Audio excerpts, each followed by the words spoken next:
A segunda carta que o apóstolo Paulo escreveu a Timóteo, no capítulo 2, nós vamos continuar aqui nosso tempo de reflexão nesta carta, conhecida como carta pastoral, dado aos princípios que o apóstolo Paulo escreveu aqui ao jovem pastor Timóteo, que naqueles dias estava pastoreando a igreja que estava na cidade de Éfeso.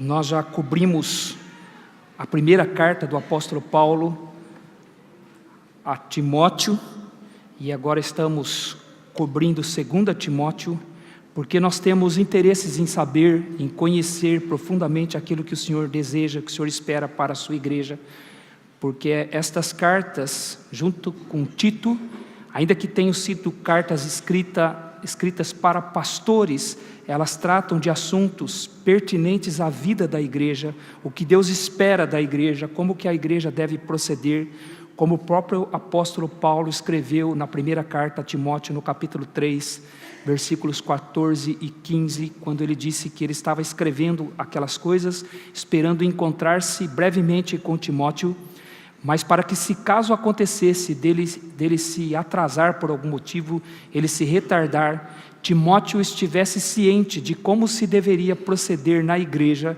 que é a casa de Deus, igreja do Deus vivo, coluna e baluarte da verdade. Então, tudo que está escrito nestas cartas são coisas que se referem à vida da igreja, o que a igreja deve ser, como que a igreja deve proceder, ainda que isso tenha sido dito para pastores, e que esses pastores aplicassem isso em suas vidas e, consequentemente, na vida da igreja a qual eles pastoreavam. Então, 2 Timóteo, no capítulo 2, versículos 24, de 24 a 26, está escrito assim: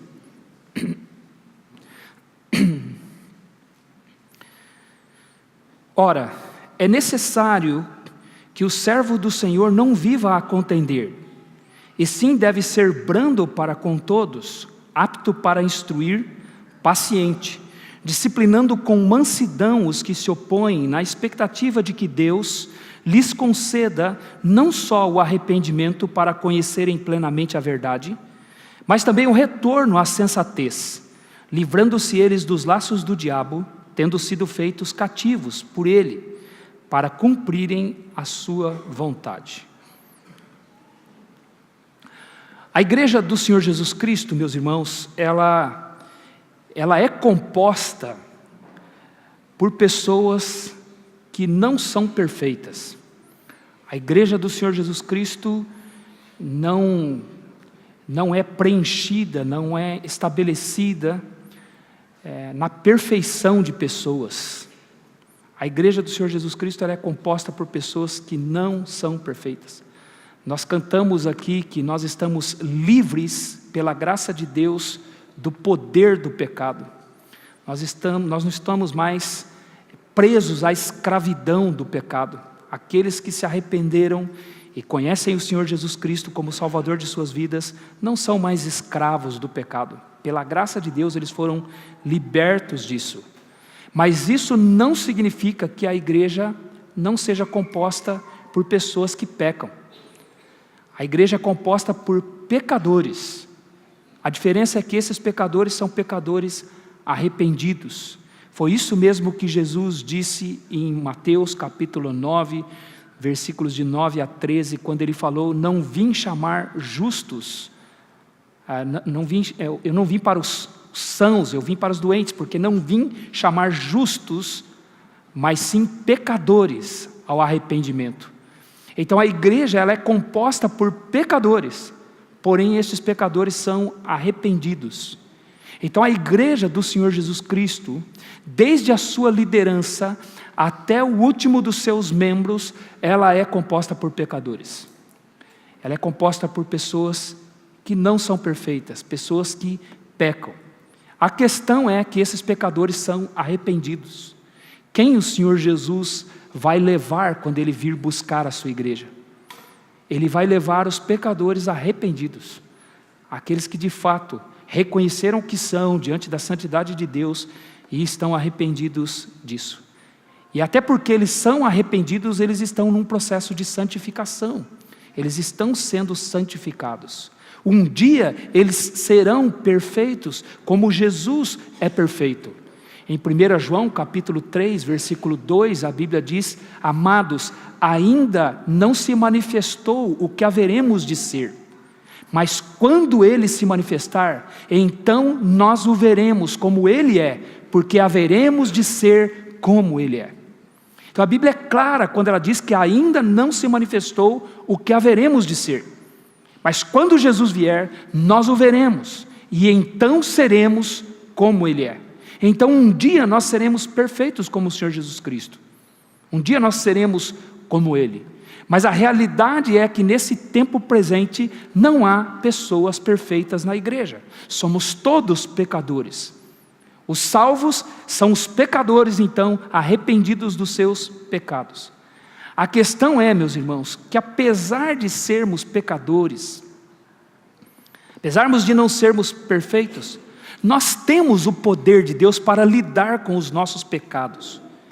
Este é o efeito da graça de Deus em nós. Nós temos a capacidade para lidar com os nossos pecados de forma que possamos viver uma vida piedosa nesse mundo. Vivermos uma vida voltada para o Senhor, até que o Senhor Jesus nos tire daqui.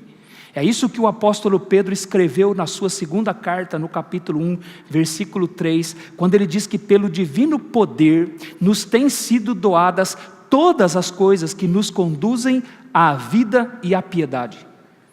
Então ele está dizendo que pelo poder de Deus, o divino poder, todas as coisas que nos conduzem à vida e à piedade já nos foram dadas. Então o crente, ele tem todos os recursos na graça de Deus, pelo divino poder de Deus, para viver uma vida piedosa neste mundo, para ser reconhecido como alguém piedoso. Todos os recursos de Deus já estão disponíveis para um crente, mesmo que ele não seja perfeito, mesmo que ele seja um pecador, ele é arrependido, e por ele ser arrependido, ele tem todos os recursos dados por Deus, para que ele tenha uma vida piedosa neste mundo aqui, para que ele viva assim neste mundo. Isso significa, meus irmãos, que não há necessidade de sermos reconhecidos pelos nossos pecados. Nós somos pecadores, nós pecamos, nós não somos perfeitos, mas não há necessidade de um crente ser reconhecido por seu pecado, ser marcado por seu pecado. Não há esta necessidade. O crente é de fato um pecador, ele peca contra Deus, ele peca contra as pessoas. Mas um crente não precisa ser conhecido por seus pecados. Ele não precisa ser marcado por isso. É muito ruim, é muito triste para o testemunho de Cristo Jesus neste mundo, que um crente seja conhecido, marcado por seus pecados. Marcado por algum pecado específico, de forma que quando as pessoas se lembram dele, vem à mente delas a atitude pecaminosa daquela pessoa. Um crente não precisa disso. Ele tem recursos em Deus, ele tem a graça de Deus para que ele possa viver uma vida piedosa nesse mundo. Paulo aqui, obviamente, ele está falando com a liderança da igreja, ele está falando com os pastores, ele está falando sobre os pastores da igreja. A expressão aqui, ora, é necessário que o servo do Senhor, essa expressão servo do Senhor, no contexto aqui, no contexto dessa passagem, ela se refere aos líderes da igreja, ela se refere aos pastores da igreja. É uma passagem que fala diretamente ao pastor, aquele que é o pastor da igreja, que tem a responsabilidade de liderar a igreja e ser exemplo para a igreja. No entanto, os princípios que aqui que essa passagem fala, eles são aplicados a todos os crentes, em todos os lugares. O que essa passagem está dizendo aqui, aplica-se a todos os pecadores arrependidos, a todos eles. E o que significa ser arrependido? Arrependido, irmãos, significa que nós não gostamos dos nossos pecados. Essa é uma das definições, irmãos, que se você me permite, eu mesmo que fiz de arrependimento. Literalmente, alguém disse que arrependimento é uma mudança de mente. Arrependimento é você converter-se no sentido de que você estava indo para lá e agora você vem para cá, você fez uma conversão. Mas uma definição, segundo Clodoaldo, se você quiser anotar uma, o arrependimento é não gostar dos pecados. Nós pecamos, mas nós não gostamos dos nossos pecados. O pecador arrependido, ele não gosta dos seus pecados. Nós os temos conosco, mas nós não queremos que eles estejam em nós. Nós não gostamos deles. Por isso que o apóstolo Paulo, em 1 Coríntios capítulo 9, versículo 27, ele diz: eu esmurro o meu corpo e o reduzo à escravidão, para que, tendo pregado a outros, não venha eu mesmo a ser desqualificado. Por que ele esmurrava o seu corpo? Obviamente ele não estava falando literalmente, ele não era alguém que tinha hematomas pelo seu corpo provocadas por ele mesmo. Ele não estava falando que ele esmurrava seu corpo literalmente. O que ele estava dizendo é que ele lutava contra os seus desejos. Ele lutava contra si mesmo, porque ele não queria pecar. Em Romanos capítulo 7 ele disse: miserável homem que sou, quem me livrará do corpo desta morte? Porque eu sei que em mim, isto é, na minha carne não habita bem nenhum, eu já nem mesmo compreendo o meu próprio modo de agir, porque o bem que quero fazer, esse não faço, mas o mal que não quero, esse faço. Oh, que miserável homem que eu sou. Ele odiava pecar, porque ele era um pecador arrependido. Ele não gostava do pecado na sua vida. É como Jó. Você conhece a história de Jó? Quem era Jó? Aquele homem rico. Homem que tinha 10 filhos, 7 rapazes e 3 moças. Tinha muitas riquezas, 7.000 ovelhas, 3.000 camelos, 500 juntas de boi, 500 jumentas, fora o pessoal todo que trabalhava para ele. E ele perde tudo isso em um único dia. O Senhor permite que ele perca tudo isso num único dia. Perde suas ovelhas, que são queimadas por um fogo que desceu do céu, perde seus camelos, que são roubados pelos sabeus, perde as suas juntas de bois, suas jumentas, que são roubadas pelos caldeus, perde seus filhos todos num único dia, porque estavam todos reunidos na casa do filho mais velho, e um vento veio do oriente, deu nos 4 cantos da casa, a casa caiu e morreram seus 10 filhos e todos os funcionários que lá estavam, e só sobrou uma pessoa para ir dar notícia para Jó. Em seguida Jó perde a sua saúde, ele fica ao ponto de pegar cacos e raspar as feridas que tinham para o seu corpo, desde a planta do pé até o alto da sua cabeça.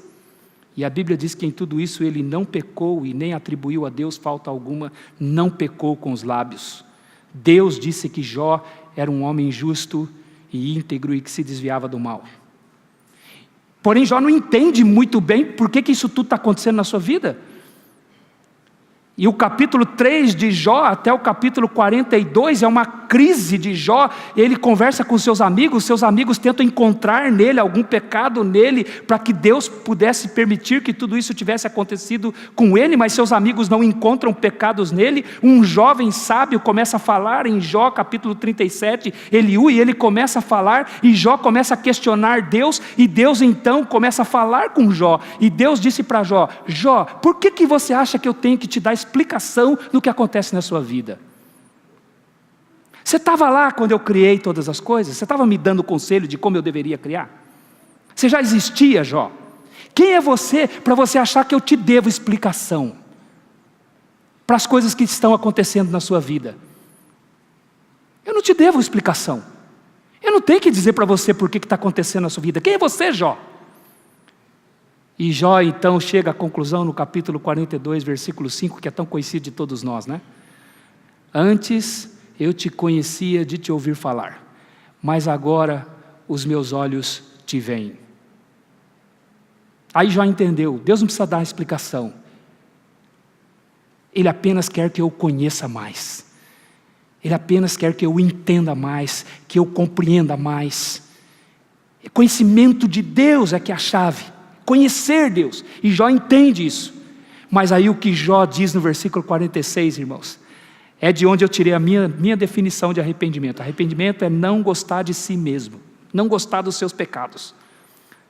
No versículo 46, Jó diz assim: então eu me arrependo e me abomino no pó e na cinza. E o que é a palavra abominar na Bíblia?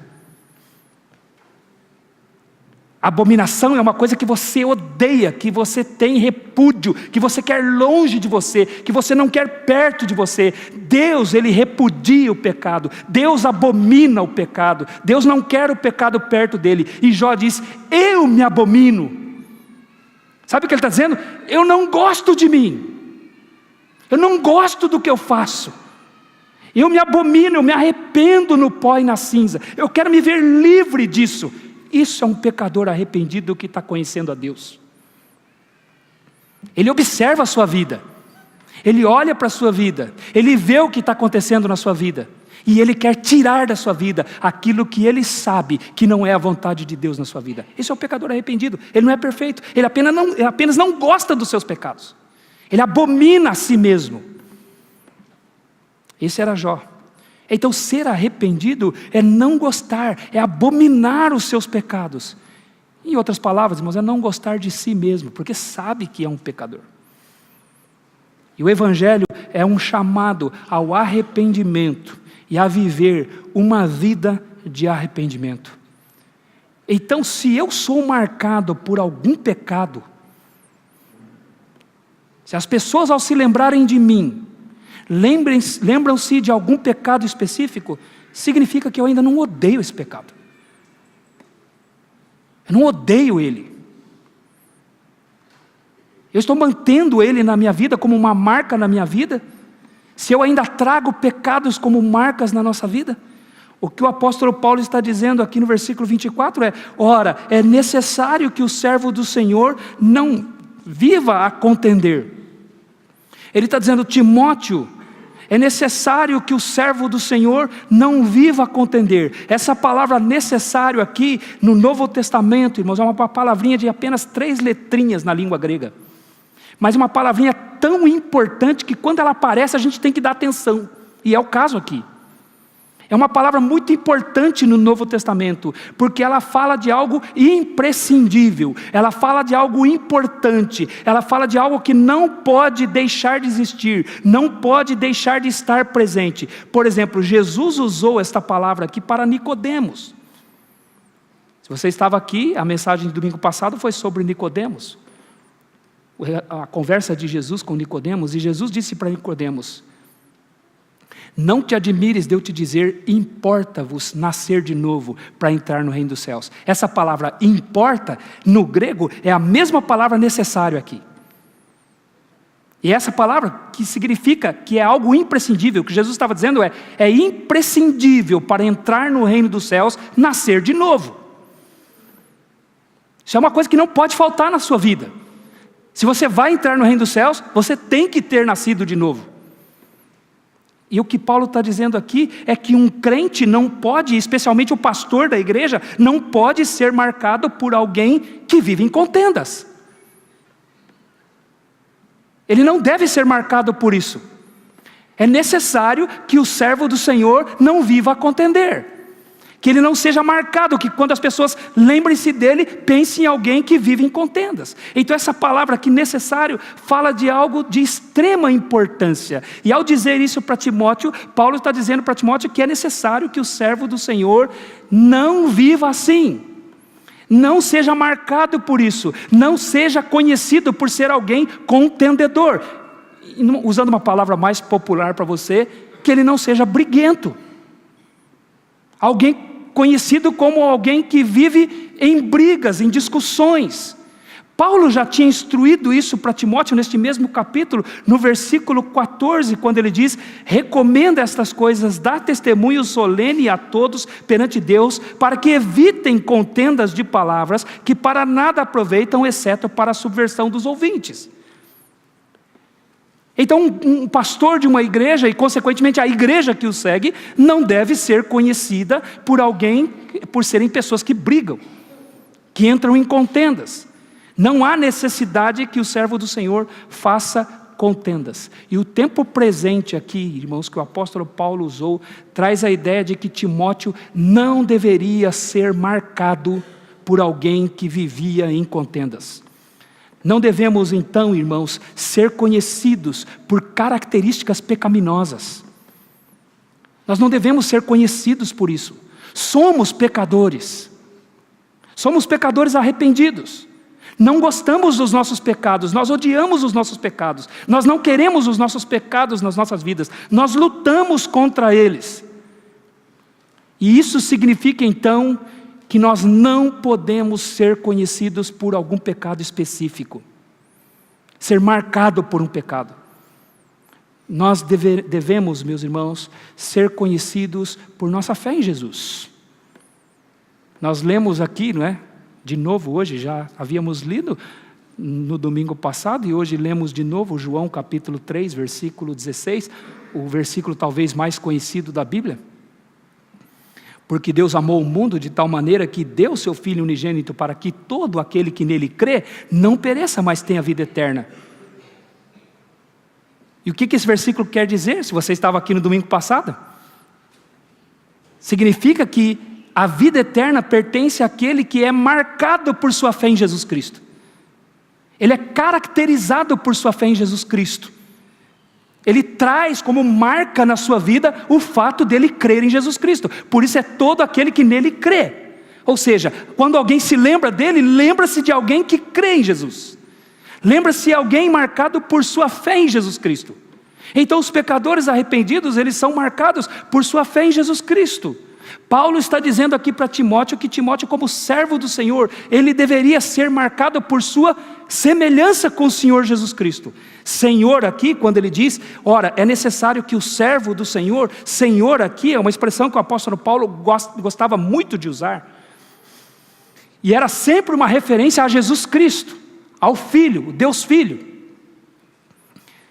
Então o que ele está dizendo aqui é que se Timóteo é um servo do Senhor, ele deve ser conhecido então por sua semelhança com o Senhor Jesus Cristo, por sua aparência com o Senhor Jesus Cristo, não por algum pecado, não por contenda, por brigas, mas por sua similaridade com o Senhor Jesus Cristo, porque ele é um servo do Senhor Jesus Cristo. Então ele deveria ser conhecido por sua semelhança a Jesus. Ele é um servo. A palavra servo também, meus irmãos, tem sua importância no Novo Testamento, especialmente nos escritos do apóstolo Paulo. A palavra servo, literalmente é escravo. Escravo. Paulo gostava de usar essa palavra. Escravo do Senhor Jesus Cristo. E o que é um escravo? Nós vivemos uma cultura que repudia a palavra escravo, porque está na nossa memória essa escravidão que fez parte da colonização do nosso país, uma escravidão até certo ponto recente, que foi extremamente injusta e perniciosa, né? Maldosa, e nós queremos até apagar isso da nossa história. Mas quando o apóstolo Paulo usava a palavra escravo, para ele não tinha nenhum problema. Ele tinha prazer de dizer que ele era escravo de Jesus Cristo. Ele começa a carta aos Romanos dizendo, eu sou Paulo, escravo de Jesus Cristo, pela vontade de Deus. Então o que significava escravo na mente do apóstolo Paulo? Escravo é alguém que não tem vontade própria. Ele não tem querer. Ele não tem vontade. Ele faz tudo o que o seu Senhor lhe ordena. Tudo o que o seu Senhor lhe ordena, ele faz. Então quando ele diz aqui o servo do Senhor, ele é escravo do Senhor Jesus Cristo. Então ele tem que ser semelhante ao Senhor Jesus Cristo. Ele não tem vontade própria. É como o centurião romano falou com o Senhor Jesus. Ele disse assim, eu sou um homem sujeito às autoridades. Em Lucas capítulo 7, versículos de 1 a 10. No encontro com o Senhor Jesus, aquele centurião romano disse, eu sou um homem sujeito às autoridades, e também tenho pessoas sob minha autoridade. Se eu disser a este vai, ele vai. Se eu disser a este vem, ele vem. Se eu disser a ele faz isto, ele faz. E o Senhor Jesus falou que aquele homem tinha fé, porque ele estava entendendo exatamente o que significa ser um servo de Jesus Cristo. É que se o Senhor disser faz, ele faz. Se o Senhor disser vai, ele vai. Se o Senhor disser vem, ele vem. Ele não pensa, hoje eu não estou com vontade. Não, ele é um escravo. Escravo tem que fazer. Tem que obedecer. Como servo do Senhor Jesus Cristo, ele não tem vontade própria. Ele faz o que o Senhor manda. Em 1 João capítulo 2, versículo 6 está escrito: aquele que diz que permanece em Jesus, deve também andar como Jesus andou. Em obediência ao Senhor Jesus Cristo, em semelhança ao Senhor Jesus Cristo. Então ser servo de Jesus significa viver uma vida piedosa, parecida com o Senhor Jesus Cristo. E como a passagem aqui fala a pastores, os pastores devem ser exemplos para a igreja nesta questão. Eles devem ser marcados pelo seu modo de viver semelhante ao Senhor Jesus Cristo. As características de Jesus Cristo devem estar presentes em suas vidas. E isso é necessário porque eles são modelos para a igreja.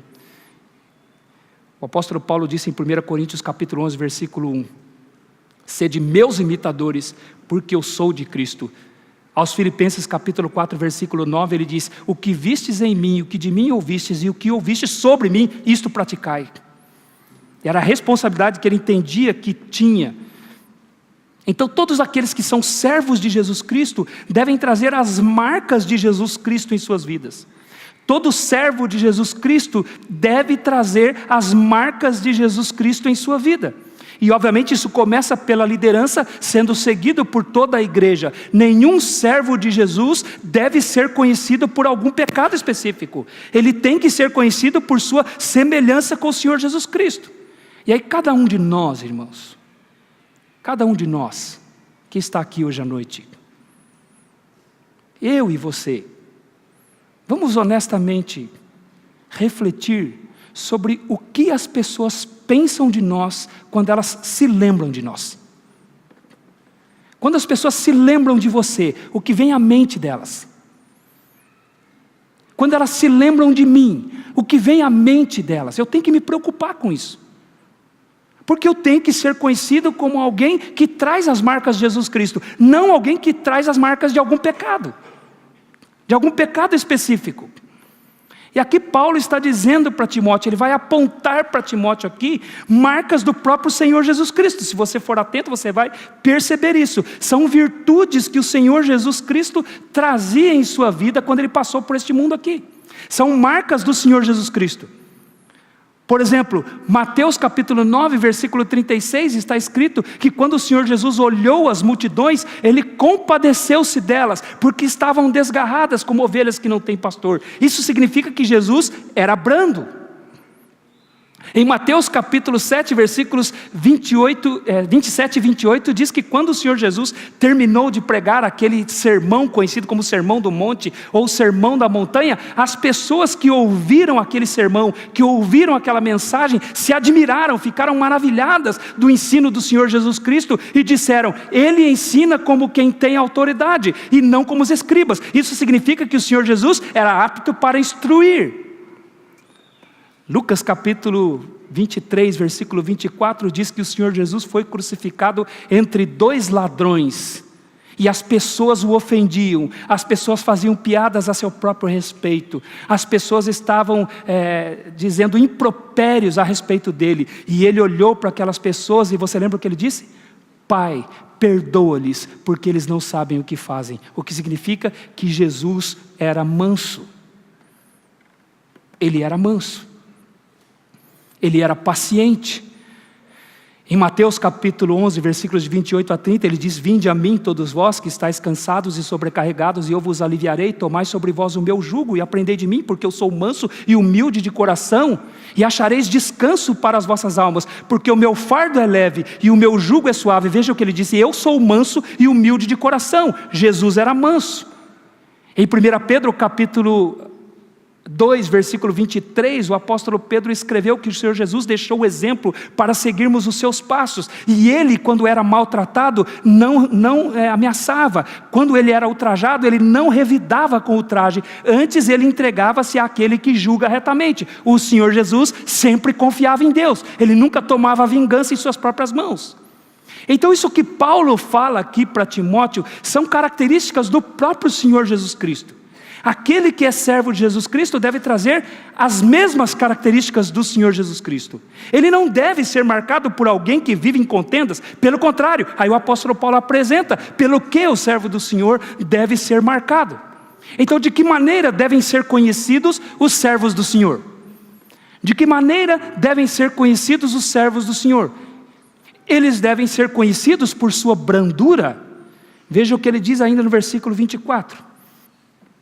Ora, é necessário que o servo do Senhor não viva a contender, e sim deve ser brando para com todos.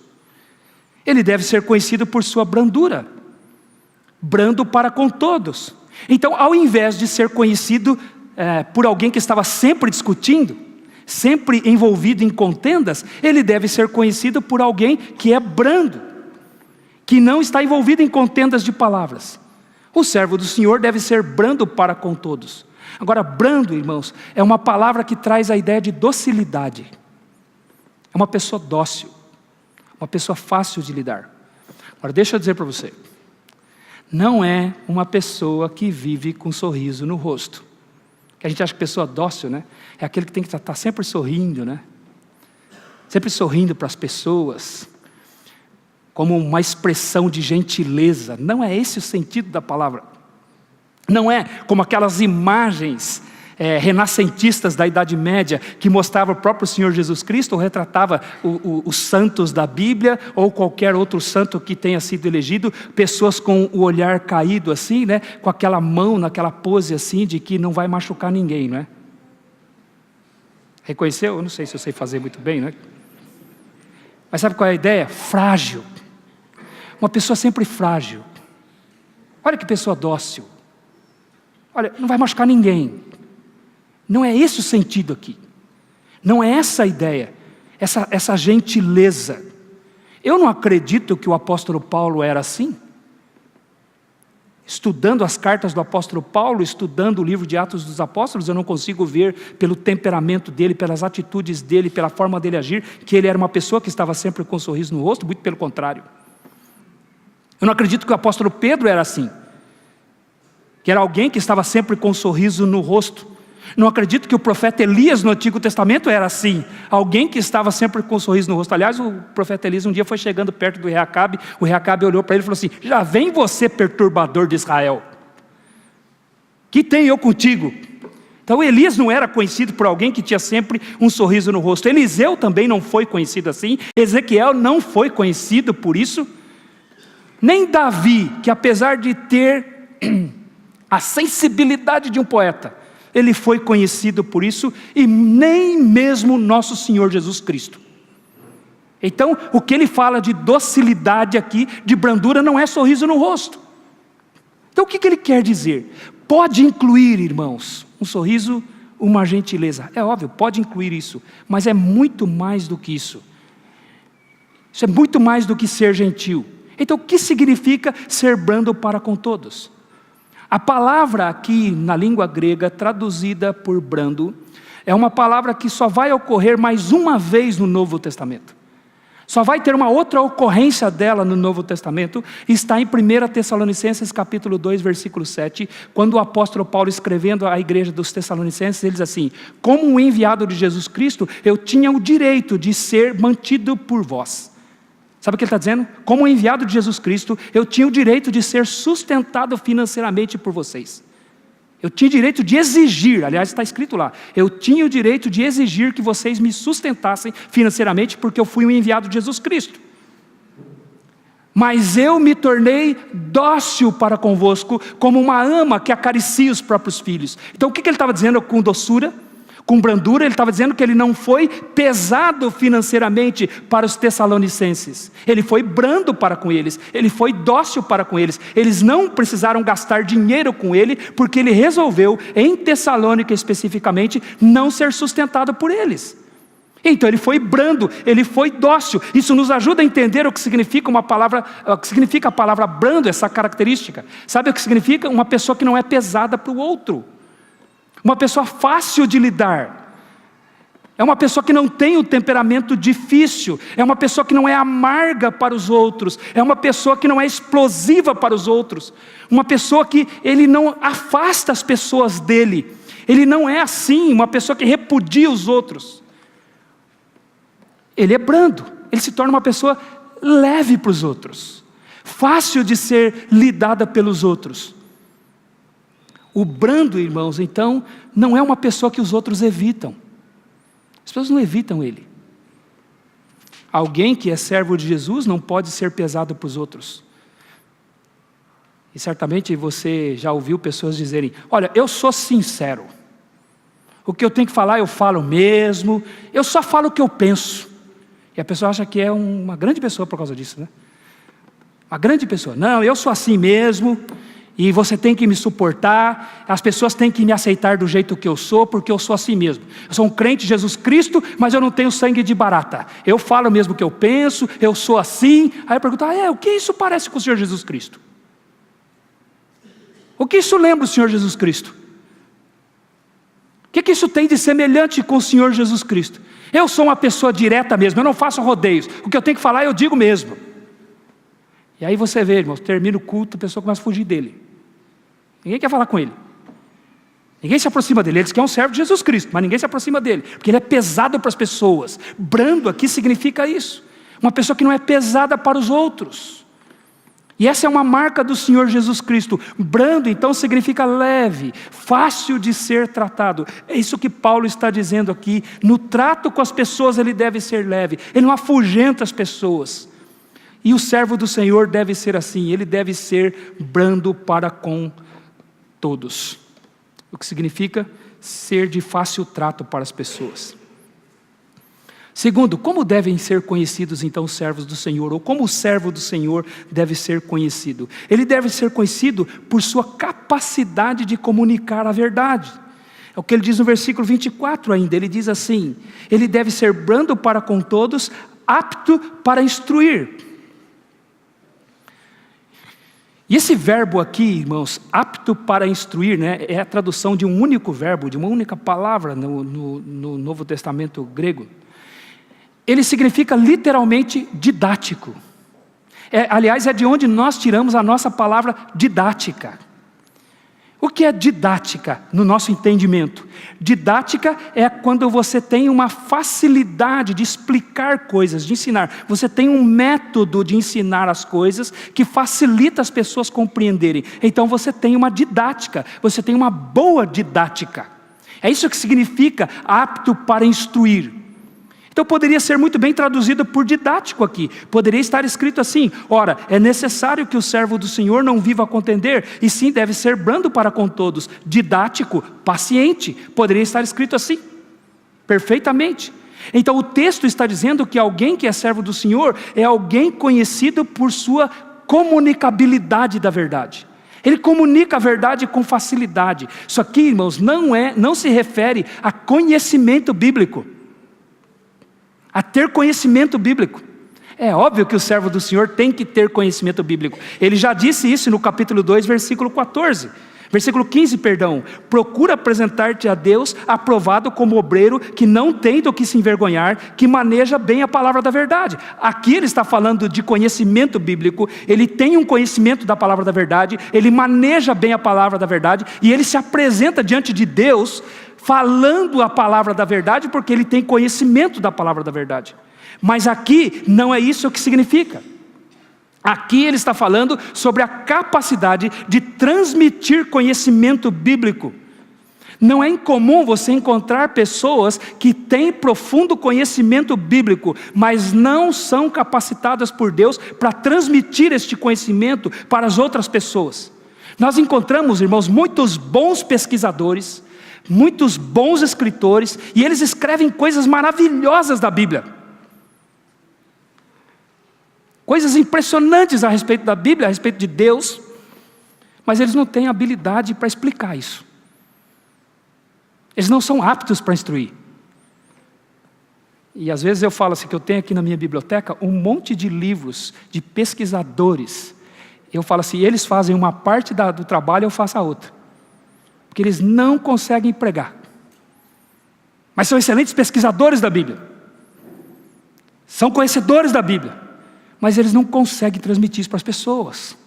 Alguns deles eu já os ouvi pregar. Amo seus livros, mas reconheço que tem uma dificuldade enorme de transmitir aquilo que eles escreveram. Porque o que ele está falando aqui não é de conhecimento, é de transmissão, é comunicabilidade da Escritura. Comunicar a Escritura. Falar com facilidade a palavra de Deus. Aqui significa, irmãos, literalmente transmitir verbalmente a Escritura. Falar a verdade da palavra de Deus de forma que as pessoas compreendam a palavra de Deus, de forma que as pessoas ouvem e entendem a palavra de Deus, de forma que as pessoas até querem ouvir, elas querem ouvir aquela pessoa, elas gostam de ouvir aquela pessoa, porque aquela pessoa tem essa facilidade dada por Deus de transmitir a verdade da Escritura. E essa pessoa mostra para as pessoas que a palavra de Deus é realmente um espelho. Quando você olha no espelho, quem você vê? A gente tem um espelho lá em casa, irmãos. A gente tem vários espelhos lá em casa, mas tem um que é disputado. E quando chega na hora da gente se preparar para vir para o culto, ele se torna o espelho mais disputado na casa. Porque lá em casa, eu e Natan temos 2 mulheres para fazer a concorrência. Então eu percebo que eu fico entrando atrás, assim, para eu querer me ver no espelho. Porque eu não quero olhar no espelho e ver a outra pessoa, eu quero olhar no espelho e me ver. Mas então eu fico assim me desviando para tentar me ver no espelho. Mas tem 2 mulheres lá que ficam na frente daquele espelho. E às vezes eu puxo o espelho de lado assim, né? Porque eu quero me ver no espelho. Eu não vou olhar e ver o outro no espelho. Quando você olha no espelho, quem você vê? Quem você quer ver? Quem você quer ver no espelho quando você olha no espelho? Você mesmo, não é verdade? Quem comunica a palavra da verdade, irmãos, com a capacidade que Deus deu, ele faz as pessoas se verem na palavra de Deus. As pessoas ouvem, as pessoas falam, isso tem a ver comigo. Isso está falando de mim. Ele está me descrevendo. Está falando o que eu tenho que ser. Quantas vezes, irmãos, eu já ensinei. E alguém falou assim, pastor, estou sentindo que a minha casa tem uma câmera escondida lá e o senhor anda assistindo as coisas. Anda assistindo, porque o senhor me descreveu aí. Mas isso não é, irmãos, isso é a comunicabilidade da Escritura. Falar da Escritura de uma forma que as pessoas podem compreender. E as pessoas se veem naquilo. Aí elas veem que aquilo que está escrito em Tiago, capítulo 1, versículo 22, é verdade. Meus irmãos, não vos tornei somente ouvintes da palavra. Veja, ele não está falando leitor de uma palavra, leitor do livro, ainda que possa incluir isso, mas o que ele está falando ali é do que acontece no culto.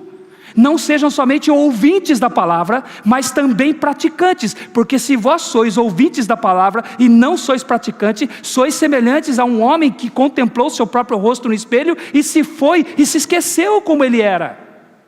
Então o que ele está falando é que quando a palavra de Deus é explicada para mim, com alguém que é apto para fazer isso, que recebeu essa habilidade de Deus para explicar a palavra de Deus, eu me vejo naquilo, e então eu estou me vendo, e eu não posso sair e esquecer como eu sou. Eu tenho que colocar aquilo em prática. É o que ele está dizendo aqui. Então as pessoas, quando ouvem, sabem que é com elas, sabem que aquilo está se referindo a elas, que aquilo tem a ver com elas, que elas precisam dar uma resposta àquilo, e elas até sabem qual resposta que tem que dar. Aí, irmãos, eu não resisto, eu tenho que contar a história de novo do Rui Barbosa, que eu acho que ilustra muito bem isso. Conta-se que Rui Barbosa um dia chegou em casa e surpreendeu um ladrão roubando seus gansos. E aí ele se aproximou do ladrão e disse assim: ó bucéfalo anacrono, não te interpelo pelo valor intrínseco dos bípedes palmípedes, mas sim por profanares o recôndito da minha habitação, a sorrelpe e a socapa. Se é por necessidade, transijo, mas se é para zombares da minha alta prosopopeia de cidadão digno e honrado, dar-te-ei com a minha bengala fosfórica no alto da tua sinagoga, e o farei com ímpeto tal, que reduzir-te-ei à 50ª potência que o vulgo denomina nada. Aí o ladrão olhou para ele e falou assim: ô moço, eu levo os gansos ou deixo os gansos? Que resposta eu tenho que dar? Não entendi nada que o senhor falou. O que isso aí tem a ver comigo? O senhor está falando de mim? Está falando de mim? O que Paulo está dizendo aqui é que um pastor, ele tem que ser apto para comunicar com clareza a palavra de Deus, de forma que as pessoas ouçam e entendam. Ele tem que ser conhecido por isso.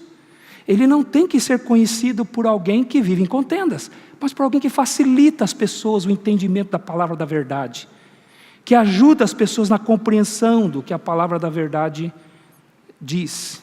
Então, ele é alguém conhecido por sua brandura, deve ser alguém conhecido por sua brandura, mas também conhecido por sua habilidade de explicar a palavra de Deus, de ensinar a palavra de Deus. Terceiro, como servo do Senhor deve ser conhecido.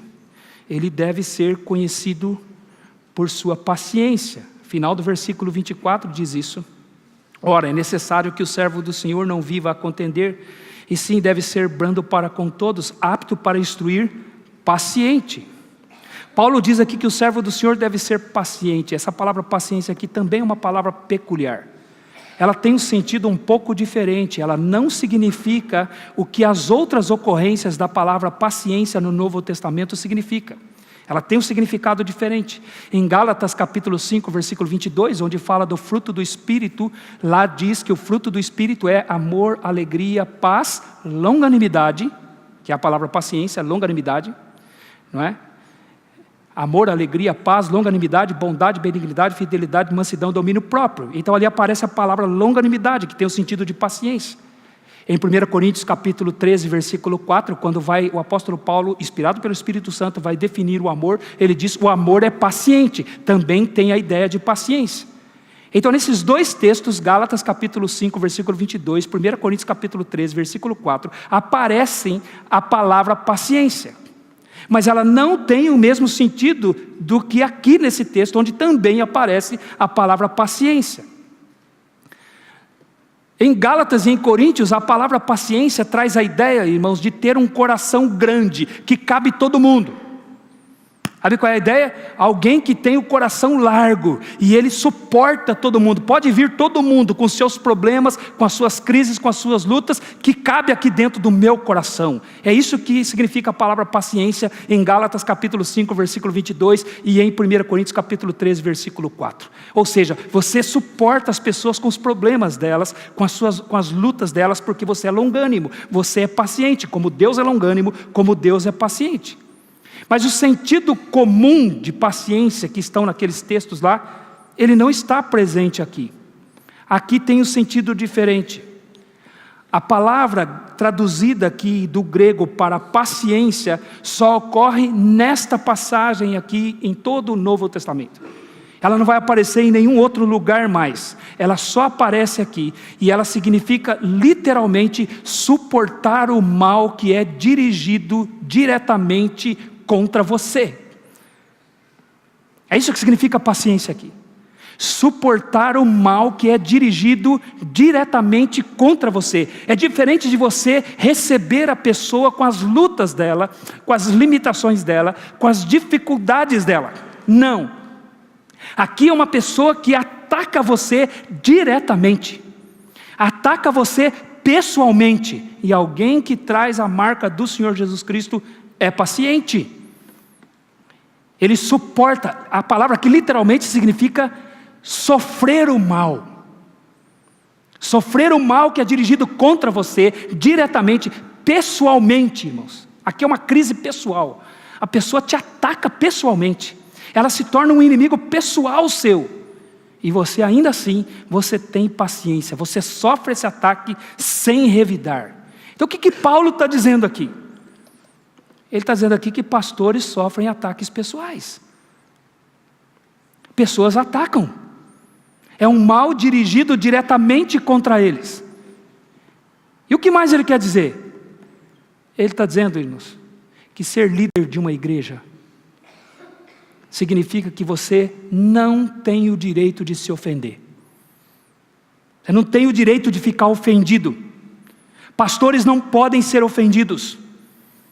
As pessoas vão dizer coisas, vão atacar, vão falar mal, vão procurar defeitos, vão apontar seus defeitos, e eles não têm o direito de se ofender. Eles sofrem este mal, e têm que sofrer calados, porque eles são como o Senhor Jesus Cristo, que não abriu a sua boca. Todos os crentes têm que ser assim, né? Não somente os pastores. Então eles têm que ter maturidade para ouvir e não se defender, não se justificar, muito menos contra-atacar. Aqueles que se ofendem, que levam como coisas pessoais, eles não são aptos para o ministério pastoral. Ficam dando em troca, ficam atacando, mandando de volta, não são aptos para o ministério pastoral.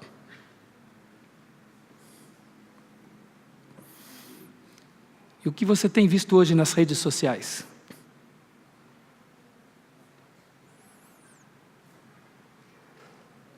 Tenho visto hoje ataques pessoais e homens cheios de seguidores, crentes que se dizem servos do Senhor Jesus Cristo, curtindo, dando seu apoio, acrescentando seus comentários, quando o que está havendo ali são ataques pessoais. E o que ele está dizendo aqui?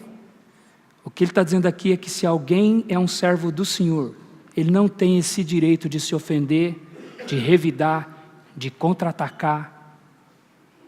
E até, irmãos, usando essas palavras de baixo valor. O que Paulo está dizendo aqui é que Timóteo tinha que ser paciente. Certamente haviam pessoas desferindo ataques pessoais a Timóteo, atacando Timóteo, denegrindo Timóteo, atacando a sua imagem, atacando a sua reputação, como fizeram com o próprio apóstolo Paulo. E ele está dizendo, mas você tem que ser paciente, você tem que suportar este ataque, você tem que sofrer este mal e sofrer calado. Pastores têm que ser conhecidos por sua capacidade de não se ofender. Eles não defendem a si mesmos, eles não revidam o mal, eles não fazem ofensas vingativas aos seus opositores. É o que ele está dizendo aqui, porque eles suportam o mal que é dirigido contra eles. Eles são como ovelhas, levados ao matadouro e não abrem a sua boca. Sabe, irmãos, quando eu estudei essa palavra aqui, me veio à mente um dos meus professores na época do seminário, que aliás eu tive o prazer de reencontrar semana passada lá na conferência de aconselhamento bíblico. Pastor Roberto Naves Amorim, foi meu professor de Antigo Testamento, e a gente na época se identificava muito, a gente conversava muito, e eu me lembro que uma das coisas que ele me ensinou um dia, numa das nossas conversas, ele disse assim, Clodoaldo, pastor tem que ser como um aço, o martelo bate, mas nem arranha. Aí ele falou, você não tem o direito de se ofender, ouça e não se ofenda. Aguente firme, meu irmão. Eu nunca mais esqueci disso, irmãos. Aí quando eu estudei essa palavra aqui, eu lembrei dele. Veio ele na minha mente, por aquilo que ele me aconselhou naquele dia. E já se vão uns 20 anos desse conselho aí. E tive a oportunidade de reencontrá-lo semana passada, dei um abraço nele e conversamos de uma forma muito, muito prazerosa. Mas é o que ele está dizendo, líderes da igreja, e todos os servos do Senhor em consequência disso, né, não têm o direito de se ofender, mesmo quando são ataques pessoais, dirigidos diretamente a você. Sofra o mal, é o que ele está dizendo aqui. E aí, o que mais que ele diz aqui a respeito da característica do servo do Senhor? O servo do Senhor deve ser conhecido pelo quê? Além de ser conhecido por sua brandura, além de ser conhecido por sua capacidade de comunicar a verdade da palavra de Deus, além de ser conhecido por sua paciência, ele deve ser conhecido por sua correção mansa. É o que ele vai dizer nos versículos 25 e 26. Todo esse princípio está nos versículos 25 e 26. Sua correção mansa. Ele acrescenta aqui que o pastor deve corrigir com mansidão os que se opõem. Aqui refere-se àqueles que se opunham, meus irmãos, doutrinariamente. Eram pessoas que não aceitavam o que estava sendo ensinado na igreja. E eles se levantavam contra, trabalhavam contra, e eles precisavam ser corrigidos. O que nos faz entender, irmãos, que historicamente haverá na vida da igreja aqueles que vão se opor à verdade. Infelizmente, essa é uma realidade da igreja. Haverá opositores, haverá pessoas que não concordam, que se levantam contra, que trabalham contra. Eles não se somam à vida da igreja, eles não se somam na direção que a igreja está caminhando, pelo contrário, eles estão no meio da igreja, mas trabalham em sentido contrário. É o que quer dizer aqui os opositores, que o apóstolo Paulo se refere a Timóteo. São pessoas que não caminham na mesma direção, então eles precisam ser corrigidos. Disciplinar aqui é corrigir, é conduzir para o lugar certo. Então pastores são pessoas que corrigem os outros, que são conhecidos por corrigirem os outros para andarem no caminho certo.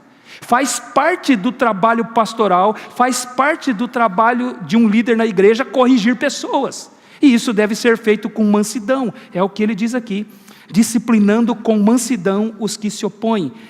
E aí ele tem que confiar em Deus.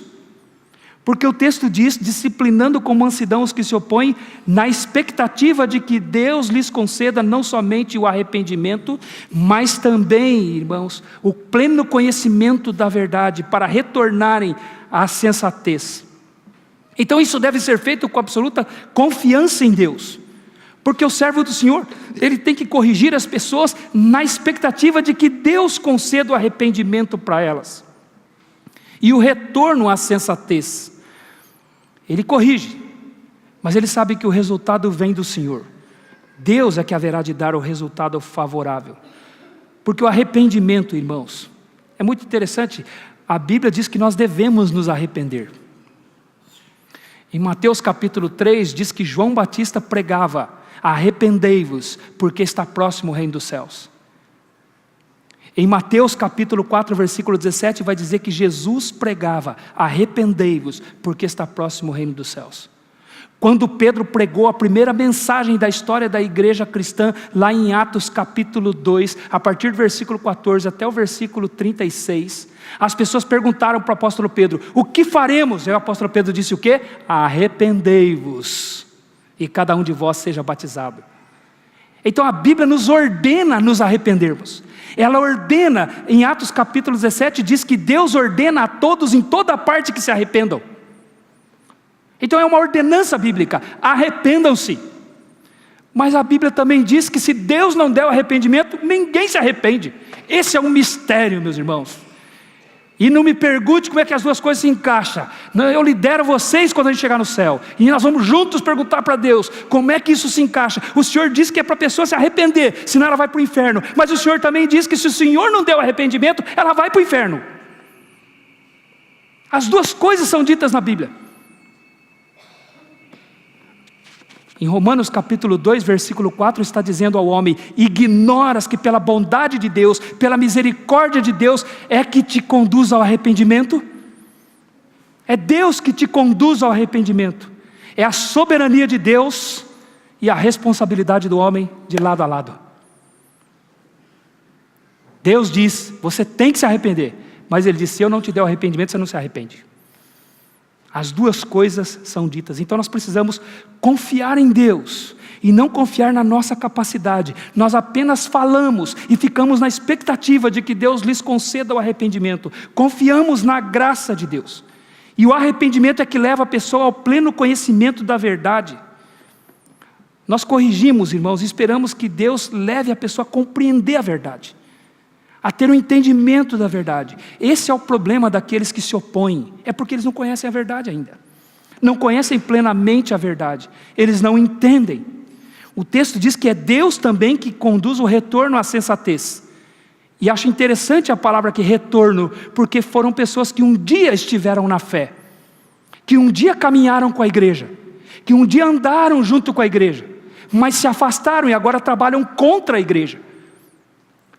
Agora andam na direção contrária ao caminho da igreja do Senhor Jesus Cristo. E então Paulo diz: corrija essas pessoas com mansidão, na expectativa de que elas retornem à sensatez, que elas voltem à verdade.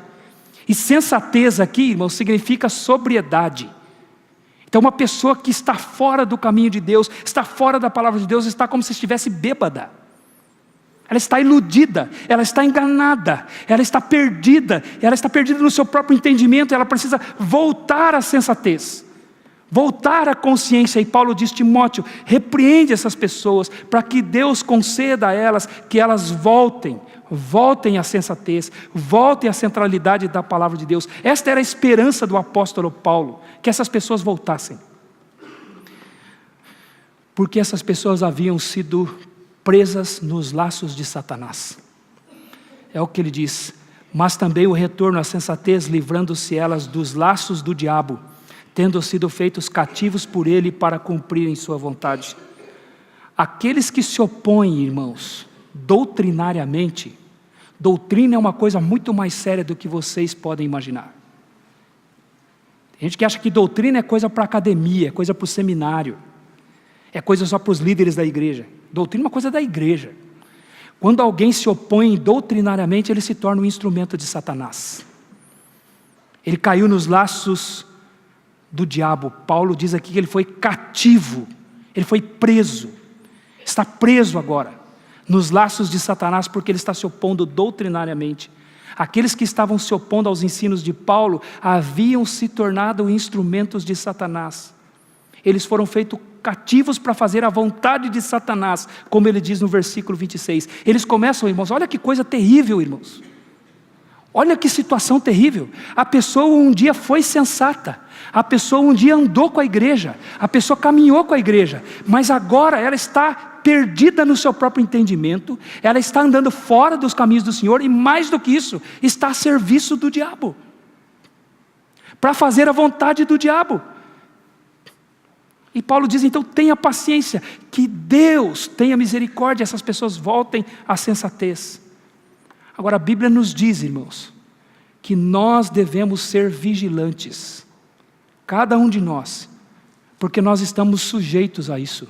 Eu e você somos sujeitos a cairmos da fé e nos tornarmos instrumentos de Satanás para atrapalhar a obra do Senhor, para impedir a obra do Senhor. A Bíblia nos diz isso. Em Mateus capítulo 16, quando o Senhor disse a respeito de Pedro, bem-aventurado és, Simão Barjonas, porque não foi carne e sangue quem tu revelou, que eu sou o Filho de Deus, mas meu Pai nos céus é quem tu revelou. Dar-te-ei a chave do reino dos céus. Tudo o que ligares na terra terá sido ligado nos céus, tudo o que desligares na terra terá sido desligado, tudo o que desligares na terra terá sido desligado no céu. E aí a partir disso o texto diz que Jesus começou a dizer para eles, eu vou para Jerusalém, vou ser açoitado, vou ser humilhado, vou ser morto e ressuscitado no terceiro dia. A esse mesmo Pedro que Jesus disse que era bem-aventurado, chamou Jesus para o lado e disse, Senhor, tem compaixão de ti mesmo, isso nunca vai te acontecer. Aí você lembra o que Jesus disse para Pedro? Arreda-te, Satanás, porque não cogitas das coisas de Deus, somente das coisas dos homens. No mesmo instante em que Pedro fez uma declaração que Jesus disse que foi revelação de Deus, ele já começou a servir Satanás. O que ele estava fazendo atendia os propósitos de Satanás, o desejo de Satanás, que era impedir Jesus de ir para a cruz, impedir Jesus de ir para a morte, porque na cruz Satanás seria destruído, na cruz os homens são perdoados, na cruz os homens recebem graça para serem salvos. Então o que Pedro estava fazendo, dizendo, Senhor, tem compaixão de mim, de ti mesmo, você nunca vai morrer, isso nunca vai te acontecer. Pedro estava atendendo aos propósitos de Satanás, e não aos propósitos de Deus, que era que Jesus fosse para a cruz. Veja, isso pode acontecer com um crente. No livro de Atos dos Apóstolos, Satanás desfere uma perseguição à igreja, vinda de fora para dentro. Quando Pedro e João são presos, açoitados, e são ordenados que não mais anunciassem o nome de Jesus Cristo. Mas isso não funciona, a igreja continua crescendo. Então o que Satanás faz? Ele começa uma perseguição do lado de dentro da igreja. Quando ele levanta um casal dentro da igreja, Ananias e Safira, que queriam ter sucesso, reconhecimento da igreja, mas não queriam servir de fato. Eles queriam apenas ter reconhecimento da igreja, eles queriam ter seu nome falado na igreja, eles queriam que a igreja os colocasse no pedestal, mas eles não tinham honestidade e sinceridade para servir a Deus de fato. Então eles mentiram para a igreja. E aí você lembra o que Pedro disse para eles? Ananias, por que encheu Satanás o teu coração? Não mentistes a homens, mas mentiste ao Espírito Santo. E Ananias caiu morto na hora, porque ele estava sendo um instrumento de Satanás dentro da igreja. Timóteo tinha que lidar com essas pessoas, irmãos, que estavam dentro da igreja e haviam sido presas por Satanás e estavam atendendo aos propósitos de Satanás. Por isso que Pedro vai dizer que nós devemos ser sóbrios e vigilantes, porque o nosso adversário anda em derredor, como o leão que ruge procurando alguém para devorar. Então Paulo diz que essas pessoas aqui estavam atendendo os propósitos de Satanás. Agora, qual é o propósito de Satanás?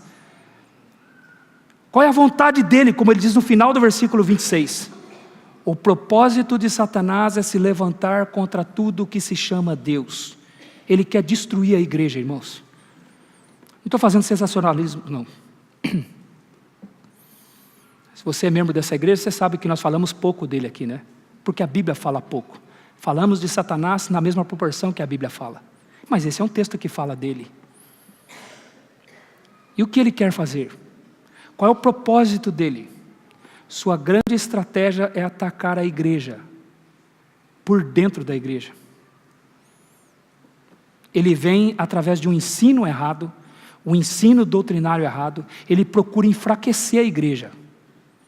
Enfraquecer a igreja doutrinariamente, ele traz ideias do mundo para dentro da igreja, a igreja sem perceber assimila aquelas ideias e aquelas coisas vão se instalando dentro da igreja e vai enfraquecendo a igreja. E é responsabilidade dos líderes da igreja proteger a igreja. É por isso que como líderes da igreja, irmãos, às vezes a gente fala não para algumas coisas e nem sempre você entende. Aí você fala, mas o que tem? Tem nada a ver, que exagero. É porque você enxerga pouquinho. A gente enxerga longe, a gente vê onde isso vai dar. A gente vê onde isso vai terminar. É uma coisinha aqui, é uma musiquinha aqui, é uma encenaçãozinha ali, é uma coisinha aqui que vai se infiltrando, vai criando modas na igreja, vai criando uma nova tradição para a igreja, cheia de conceitos mundanos, e a igreja começa a fechar a Bíblia, deixa a Bíblia de lado e começa a andar nas sugestões da cultura, e Satanás começa a conseguir o seu intento, sabe o que é? Confundir as pessoas a respeito do que é o Evangelho da graça do Senhor Jesus Cristo, a salvação por Cristo somente através da cruz, através do arrependimento de pecados, da confissão de pecados. E aí o que começa a acontecer? Começa a encher, começa a crescer, pessoas começam a chegar, mas as pessoas já nem sabem mais o que é o Evangelho. Você pergunta o que é o Evangelho, essas pessoas nem sabem mais definir o que é o Evangelho. Acham que igreja é uma obra social, é um grupo legal para andar junto, e nós vamos caminhar, gostei daqui, as pessoas são simpáticas, a música é boa, está cheio de entretenimento aqui, está cheio de coisa para os meus filhos, está cheio de coisas para nós, o estacionamento é grande, o banco é confortável, a iluminação é boa, e o pastor é engraçado, ele conta um monte de piada, e as pessoas vão e as pessoas começam a achar que são salvas, quando elas nunca conheceram o Senhor Jesus Cristo, e elas vão para o inferno sentadas nos bancos das igrejas. Essa é a ideia dele.